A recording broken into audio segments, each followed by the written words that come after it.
Thank you so much. Good afternoon.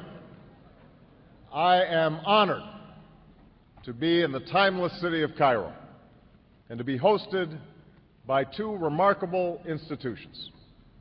For over 1,000 years, Al-Azhar has stood as a beacon of Islamic learning. And for over a century, Cairo University has been a source of Egypt's advancement. And together, you represent the harmony between tradition and progress. I'm grateful for your hospitality and the hospitality of the people of Egypt. And I'm also proud to carry with me the goodwill of the American people and a greeting of peace from Muslim communities in my country. Assalamu alaikum.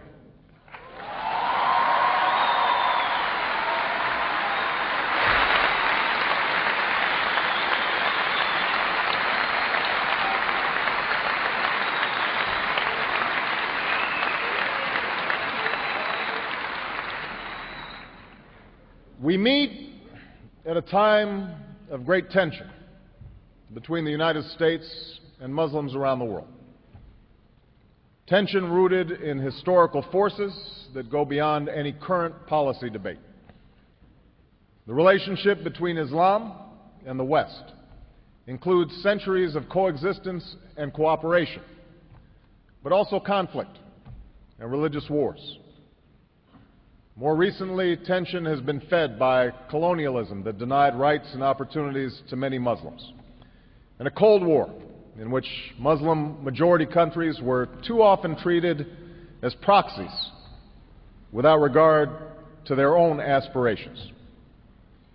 Moreover, the sweeping change brought by modernity and globalization led many Muslims to view the West as hostile to the traditions of Islam.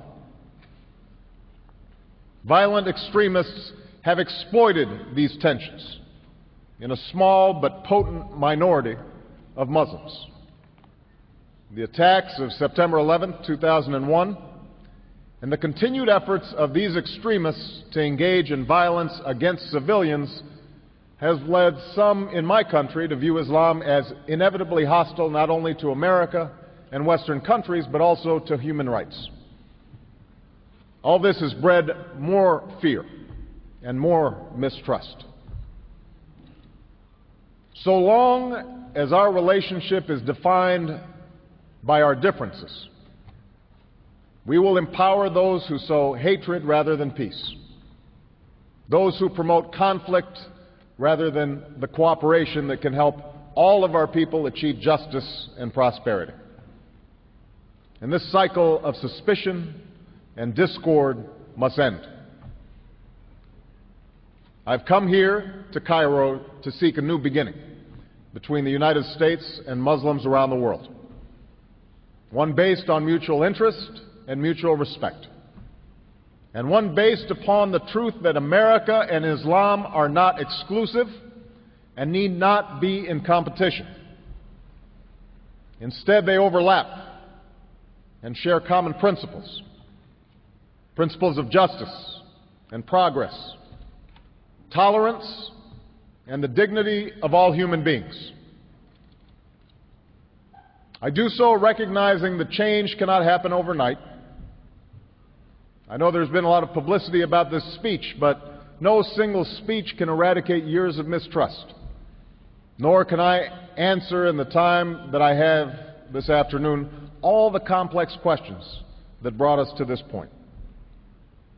But I am convinced that in order to move forward, we must say openly to each other the things we hold in our hearts, and that too often are said only behind closed doors. There must be a sustained effort to listen to each other, to learn from each other, to respect one another, and to seek common ground. As the Holy Quran tells us, be conscious of God and speak always the truth.